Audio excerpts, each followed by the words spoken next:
Welcome to SportsBeat KC, the Kansas City Star Sports podcast. It's Tuesday, September 6th, and I'm Blair Kirchhoff. We're talking Royals today with beat writer Lynn Worthy, and the primary topic is the American League Rookie of the Year chances for infielder Bobby Witt Jr. Witt is having a terrific season, and his numbers, like reaching the 2020 mark, that's home runs and stolen bases, would have him at the top of consideration in many years.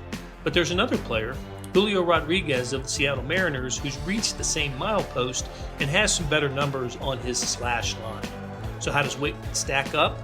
We talk about it on a show that started as a SportsBeat Live. Let's get started. Hey, good morning from sunny Kansas City. Welcome to SportsBeat Live, our weekly chat session about the Royals with the folks in the media who know them best, and nobody knows them better than beat writer Lynn Worthy. He's here today. Lynn just looks like you and I today, and we'll get this. We'll power through. We'll get this done, and we'll be joined by Vahe and Sam next week. All the important people are here. They are, absolutely. Hey, so we're presented by the University of Kansas Health System. You'll hear from them later in the show. But I thought we'd do something today that I don't think, if we've done it, I can't remember in previous shows. But I just want to talk about last night's game for a moment, just to get things started. Interesting game for the Royals. 6-5 loss to the Cleveland Guardians at Kauffman Stadium in 10 innings. Royals wasted a good comeback in this game. But there are a few things about it that intrigued me, and it's going to lead to a couple of topics we're going to talk later about in the show. But it seems to me that when Brady Singer takes the mound for the Royals, I'm thinking, well, it's a good chance they'll win this game, because he's done nothing but win games for the Royals over the last, I don't know, 5 or 6 starts that the Royals have won. Even though he didn't get the win in all of them, the Royals just seem to rise to the occasion when Brady Singer starts. Yeah, he's turned into a bit of a stopper for them. The guy that they had a couple of times where they had back-to-back losses or the beginnings of a streak, and then they got to Singer's day to throw, and that was the day that they sort of stopped it from turning into, like last year they had a couple of streaks and won 11 games, and we know how some of those stretches last year just seemed to drag on. But this year, of late particularly, Brady Singer has been the one to stop that. It's been, it hasn't been, Brad Keller before they moved him into the rotation. It hadn't been Zach Greinke. I mentioned those guys just because those are the more veteran guys, the guys who you would assume would be in that role. It's been Singer, who we forget sometimes wasn't in the rotation coming out of spring training, has been the guy that's been that mainstay, that go-to to sort of get the Royals back on track or back into the win column. Right, and so he gives up a couple of early runs, and the Royals fall behind 2-0.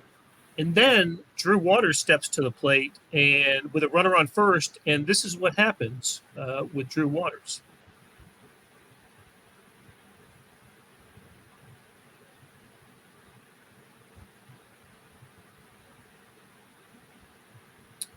No sound, but that was Drew Waters going deep, hitting the ball into the Royals bullpen, measured at 400 feet. I don't know what the exit velo is. I don't have that. I'm not used to seeing exit velo on my home runs. But what was it? I think it was, if I remember correctly, I think it was 105 miles an hour. Like I want to say it was like 105.2. I'm not sure why that number sticks in my head, but I'm pretty sure that I remember looking that up last night. So first major league home run, ties the game at 2, and I thought, okay, this is what the Royals do when Brady Singer pitches. They find a way to get it done, but it just didn't happen. The Indians came back and scored a couple of runs in their top half of the inning and went on to win the game. But so Drew Waters gets the home run, and that's gonna mean a cool extra $100 for Drew. Tell us that story.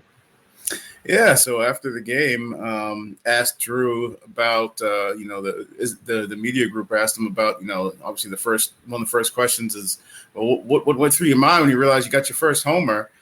And he just gets this grin and goes, well, I'm thinking I got that $100 from Zach Greinke. And we're like, what now? I mean, and it wasn't like it was a running thing that was known or anything like that. It was just something that I guess occurred between him and Zach, where Zach just sort of said to him, he said it was maybe the last homestand or maybe the one before that. It must have been the last homestand because Drew's only been up for about 13 games now. Where Zach said, yeah, I don't think he's going to hit a home run for the rest of the season. And they put $100 on it. And so when Drew hit that home run, his first in the big leagues, afterwards he said he wanted that home run ball, even more so than his first hit ball. He wanted the home run ball, and he wanted the $100 from Zach Greinke. And it was sort of funny, because $100. $100 is not changing anything for Drew Waters, but just the fact that he won it off of Greinke, who said he wouldn't hit the home run, who I think was the part that he was really happy about, was that he got to have something over the guy who's been in the majors for 19 seasons now and won a Cy Young and done all these things and said he couldn't do something, and so he did it. When I read your story about that and heard Drew Waters speak to it, I just thought that's Zach Greinke being just a pro, right? Challenging the rookie right off the right. I'm sure it was the first day or so he was in the clubhouse and gave Drew Waters something to think about, right? Yeah, we were talking about it last night after the game in the press box, and I was like, I'm not sure if it's one of those things where we want to give Zach too much credit, where it was like, this was the mastermind game motivator thing, or if it was just he looked at the guy who was 6'2", 185 and said, you ain't going to get one out of this ballpark. Because I could believe either one. I mean, you could probably make a case either way that this was Zach, the old vet, seeing something in the kid and saying, give him a little motivation, or it was yeah, kid, you just ain't got you ain't got enough juice to get it out of this ballpark, So either way, Drew Waters will gladly take that hundo and his home run ball and be smiling ear to ear about it. Hey, he came off a terrific pitcher, McKenzie, for Cleveland. He's very good, but Waters had a nice at bat the previous plate appearance, and with the double off a similar pitch that from McKenzie. So looked like Waters had him measured and finished the job in that plate appearance. I'm trying to wean myself off of at bats, plate appearance. So a couple things else about it before we put the game away. I was just it spoke to the Royals bullpen a little bit too. That it's you got to.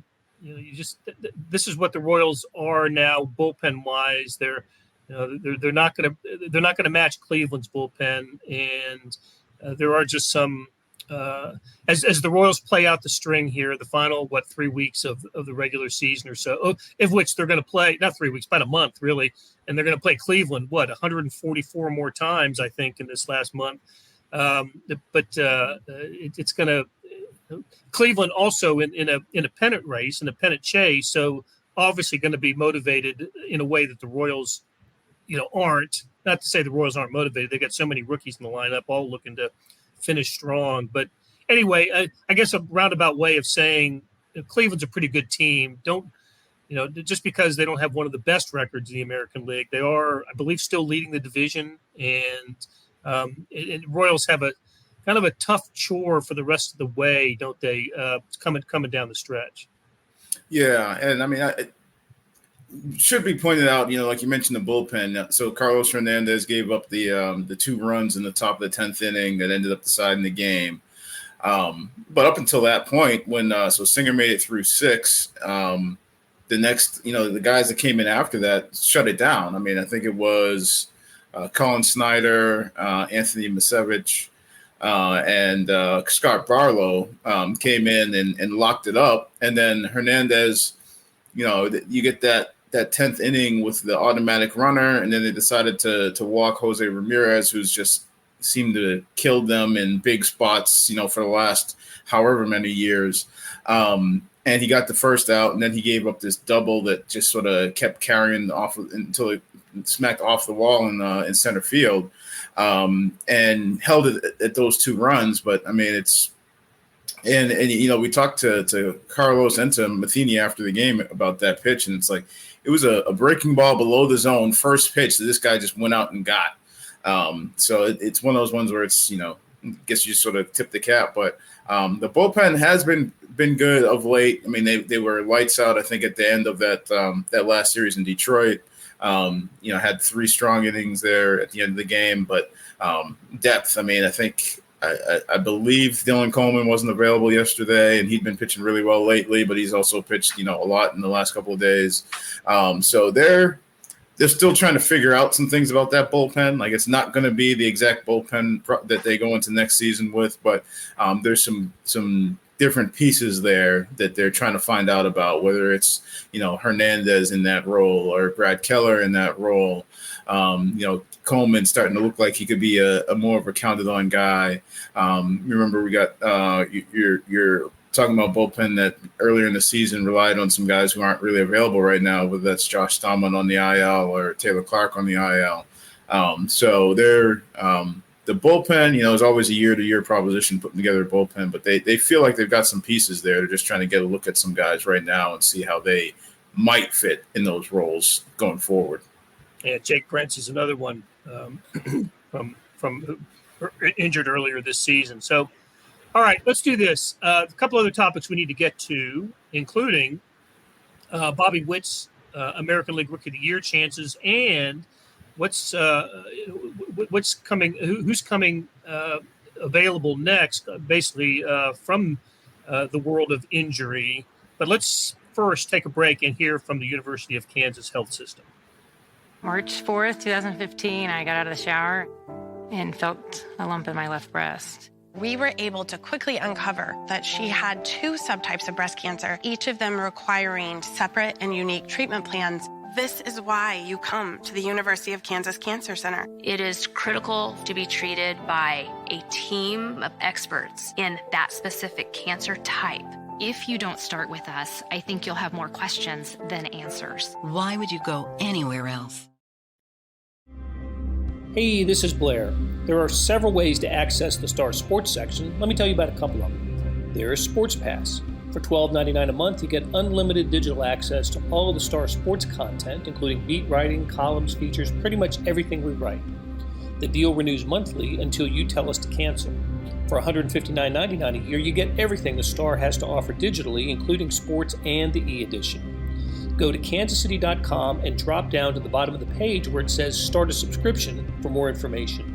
Your support has never been more important. As always, thanks for reading and listening. Back with Lynn Worthy on SportsBeat Live. We're talking Royals baseball. And Lynn, Royals are going to get some players back pretty soon, aren't they? Yeah. The aforementioned Zach Greinke is set to make his return from the IL on Wednesday, the series finale against Cleveland. I think actually today is the day that he's eligible to come off the IL. The first day he's eligible to come off the IL. He'd been on the shelf with I think they just call it right forearm tightness.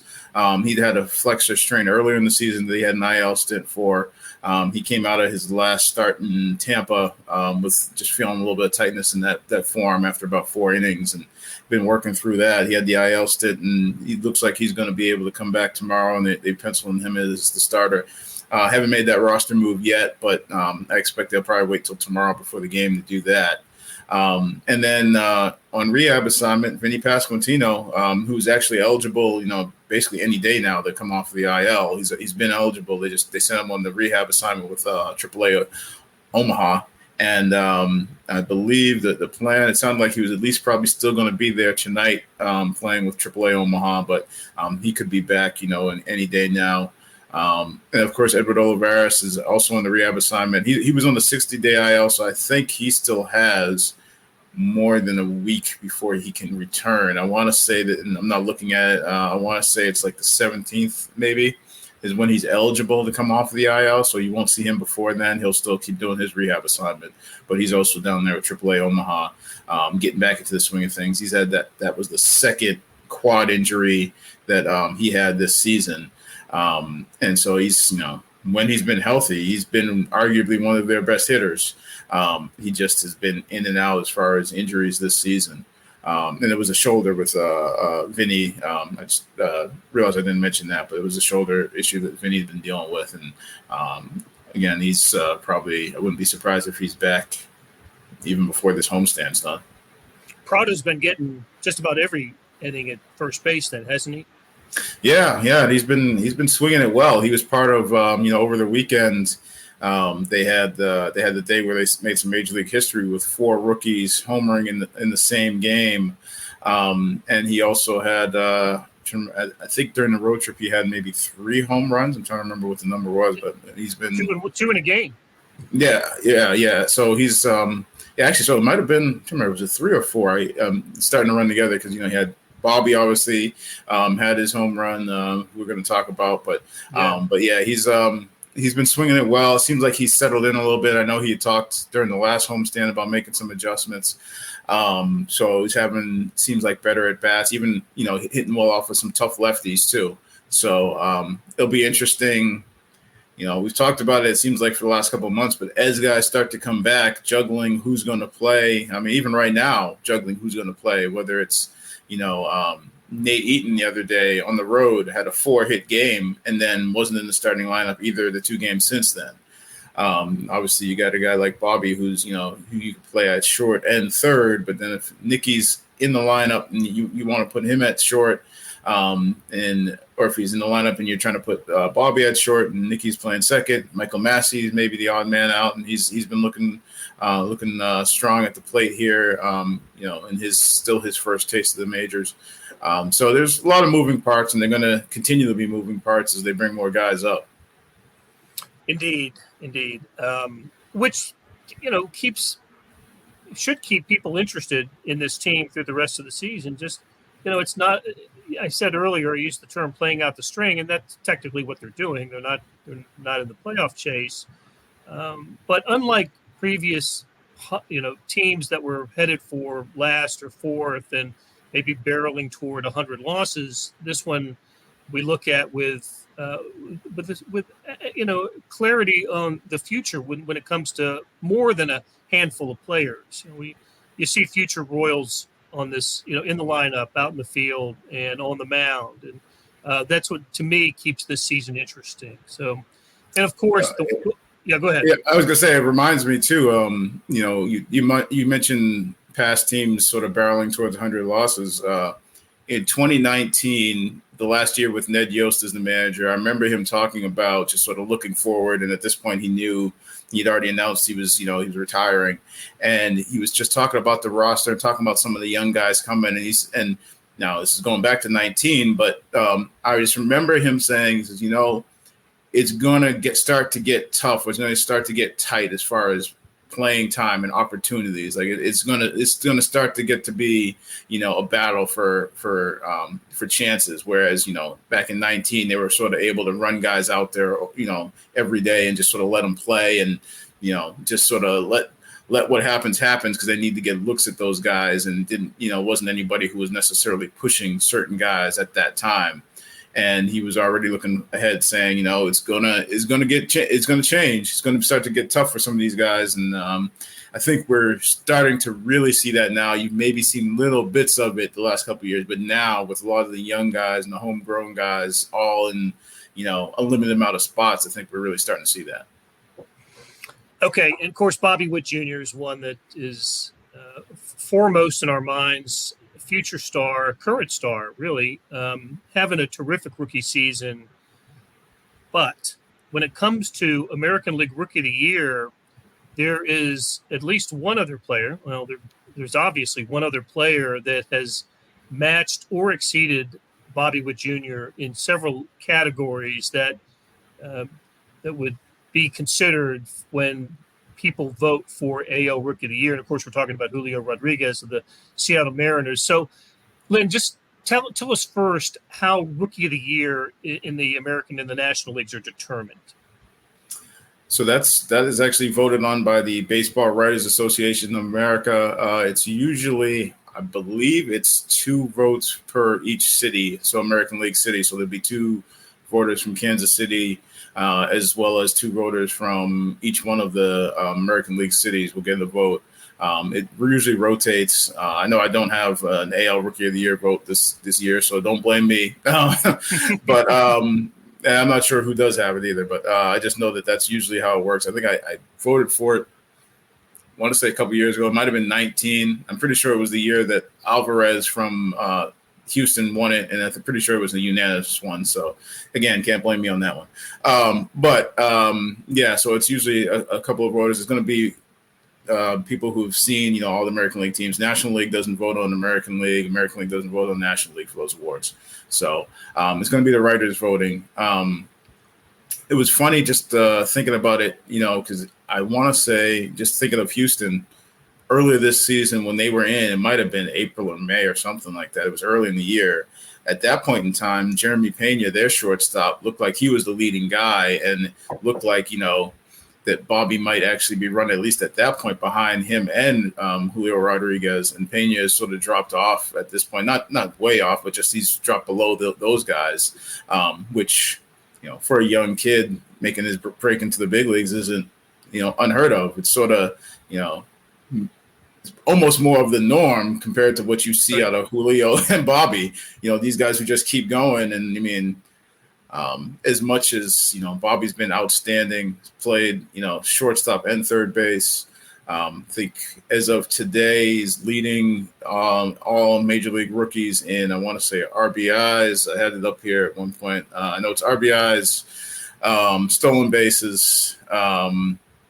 He's 3 behind Rodriguez for home runs. Believe he might be tied for doubles now with Michael Harris in the National League. As far as this is just all rookies all together now. I think they're tied for second. It's Adley Rutschman actually leads in all of the major league rookies in doubles right now. But I mean, Bobby and Julio Rodriguez seem to be running neck and neck on most of these categories. I mean, I'm just, if there's ones, the big ones that you probably think of, whether it's, old school batting average, home runs, RBIs, it's Rodriguez, Witt seem to be one and two, and stolen bases. And it just sort of flip flops. So Rodriguez has 23 homers, Witt 20. Rodriguez 67 RBIs, Witt's got 70.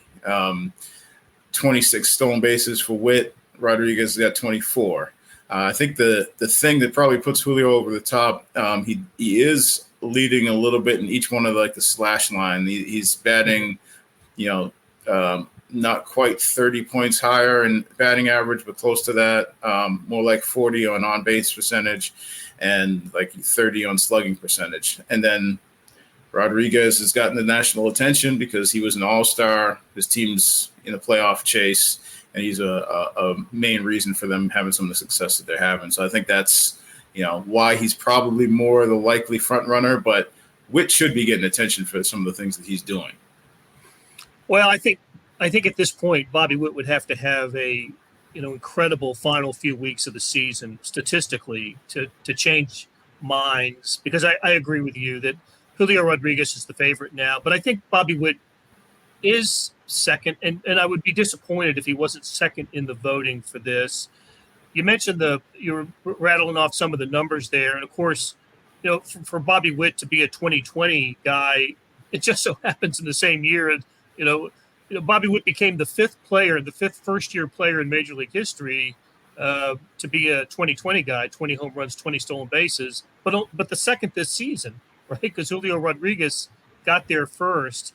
And so you think you reach a statistical milestone like that, and you think that would be automatic Rookie of the Year.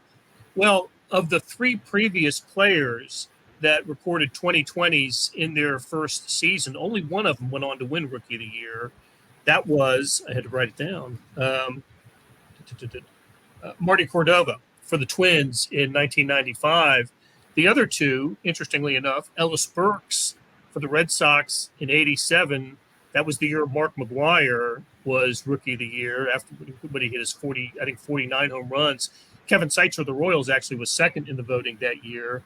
And in 1977, Mitchell Page for the Oakland A's, a 2020 guy, finished second in the Rookie of the Year voting to Eddie Murray, future Hall of Famer Eddie Murray. So 2020 is a heck of a season. Doesn't guarantee Rookie of the Year, but in this case, I think unless Julio Rodriguez suffers a season-ending injury or something, certainly don't wish that on him or anybody really. Then it's going to be Julio Rodriguez as he's certainly the front runner right now for Rookie of the Year, but doesn't diminish Bobby Witt's season at all. And even on a night like Monday, where I don't think he had a base hit, but he had a heck of a defensive play, that diving snare and the throw to first, which was the second day in a row he had an incredible defensive play.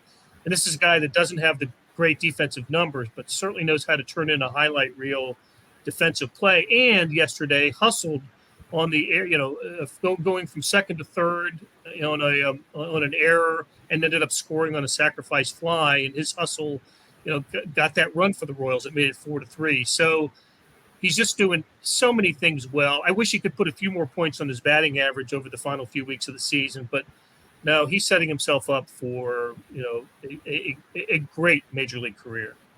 Yeah, and I mean, it's one of those things that I know I've pointed out before when everybody wanted to sort of rush him to the big leagues, but I also think we need to point it out now, and putting in context what he has done in his first season is that he had one full season of minor league baseball. He had that year that he got drafted and played less than 40 games at rookie ball. And then you had the pandemic year where he was in, big league spring training 2.0, and then at the alternate site. And then he had last year, and that's been his entire, professional baseball experience up until this year. And last year was a tremendous season. Last year was a 30-30 season in the minors. And I think was to remember what I think it was one short. Yeah, that's right. Yeah, it was one short of like a 30-30-30. I think it was like he had I think it was 30 home runs and 30 doubles, but I think he got a stolen base wiped away because of a game that got rescheduled, or a game that got rained out before it got to the fifth inning. So he was, looking at a 30-30-30 season in his only full minor league season last year. And he wasn't doing that at, rookie league or low A. That was AA, AAA is where he put those numbers up. It was minor league baseball player of the year for Baseball America and USA Today. So, I mean, he had a tremendous season, but he had one season of professional baseball, starts opening day at third base as MLB.com's anointed top prospect and former number 2 overall pick. And he's performed, I think, exceptionally well for, in that context, and also just, in considering he's a rookie and 22 years old, playing every day in the big leagues. And he drove in the winning run on that opening day as well with that double down the line. And just coming up, you mentioned he was one of the 4 rookies that hit home runs in Detroit on, I believe it was Saturday, the first time in Major League history that 4 rookies hit a home run for a team in the same game, and got his 2020, got the game-winning RBI on Sunday in the 3-2 win at Detroit to help the Royals win the series, and I believe he's second. He's with 24 game with the stat we used to call game-winning RBIs. I don't know if we call it that anymore. Go-ahead RBIs, whatever it is. He's number 2 in the majors in that department. So an outstanding. He may not be Rookie of the Year, but I think he's lived up to a lot of expectations. And we've got a few more weeks to talk about him and the rest of this rookie class for the Kansas City Royals. But we're going to wrap it up today and thank the University of Kansas Health System for presenting this show. Thanks to Lynn Worthy for his insights on the Royals. Thanks to Monty Davis for producing today's show. And we are talking Royals every week with you until the season ends. Please continue to join us every Tuesday. Have a good day. That'll do it for today. Thanks to our SportsBeat KC staff of Monty Davis, Randy Mason, George Howard, Jeff Rosen, and Chris Bickett. A salute to our sponsor, the University of Kansas Health System. And a tip of the cap to Lynn Worthy for sharing his Royals insights. Morning Sports Edition rolls on. 36 pages today. The Royals, the Chiefs, U.S. Open tennis, college football, you name it. It was covered in Morning Sports Edition. For more information, go to liveedition.kansascity.com. Thanks for listening, and we'll be back soon with another SportsBeat KC.